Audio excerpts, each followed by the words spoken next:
There are many different types of semiconductor devices with varying degrees of complexity. One of the simplest types is a PN diode, made by combining a p-doped and n-doped semiconductor.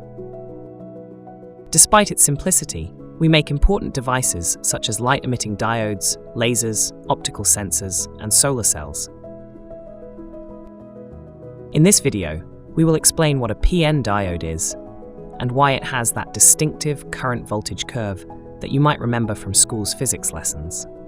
PN diodes are made from semiconductor materials. Semiconductor is characterized by its energy band gap, which separates the valence band and conduction band. In a semiconductor at near absolute zero, the semiconductor atoms are held together tightly, so all the electrons are tied down in the valence band where they can't flow.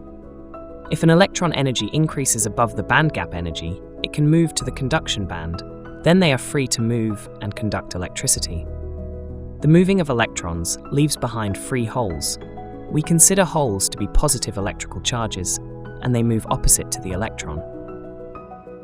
It is these moving electrical charges that give us electrical current. The conductivity of a pure semiconductor can be very poor because there aren't many free electrical charges around.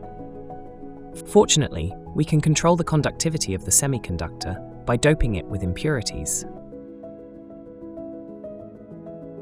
Using the semiconductor silicon as an example, the silicon atoms form strong bonds by sharing electrons. If there are no impurities, this semiconductor material would be called intrinsic. If we add some impurity atoms to replace a small percentage of silicon atoms, the material ends up with free electrons, turning the material N-type. Similarly, adding certain atoms can turn the intrinsic semiconductor into P-type semiconductor, which has free holes.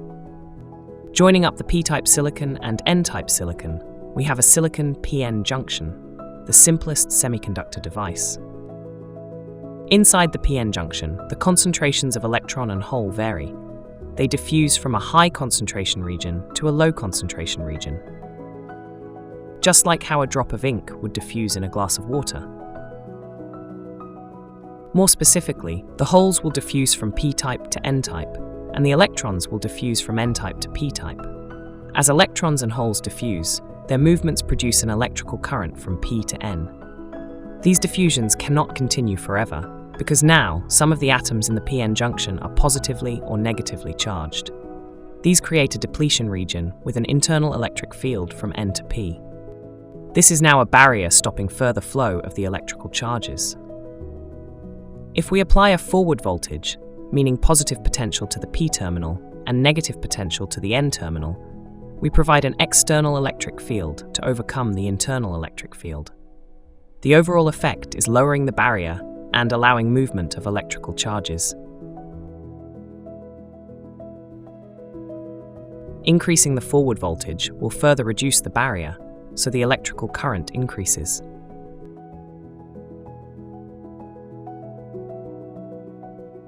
After a particular voltage, this barrier becomes insignificant, so large currents can flow. This is when the PN diode starts conducting. This turn-on voltage is around 0.7 volts for silicon PN diodes.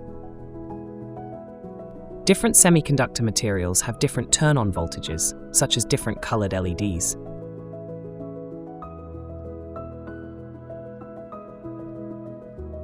In addition, the external source supplies extra holes and electrons to the diode, so the current increases with applied voltage. Applying negative reverse voltage to the PN junction will increase the barrier height because the direction of the external electrical field is the same as the internal electric field. This will reduce the amount of electrical charges that can flow through the PN junction, so very little current is allowed. Unlike the forward behavior, the reverse current does not vary dramatically with reverse voltage. This is because only a small amount of electrical charges contribute to the current, and their supply from the external source is limited. However, at very large reverse voltage, the reverse current can grow rapidly with voltage. This is when the PN diode experiences an avalanche breakdown. Most electronic devices are designed to operate away from the breakdown condition to prevent permanent damage. In some applications, reverse operating the PN diode is vital so that the diode can block currents as a switch or high-power motor controllers. In summary, the barrier within the PN diode can either allow or stop most electrical charges from flowing through it, depending on the applied voltage. That's why a PN diode conducts large currents with forward voltage and very little current with reverse voltage.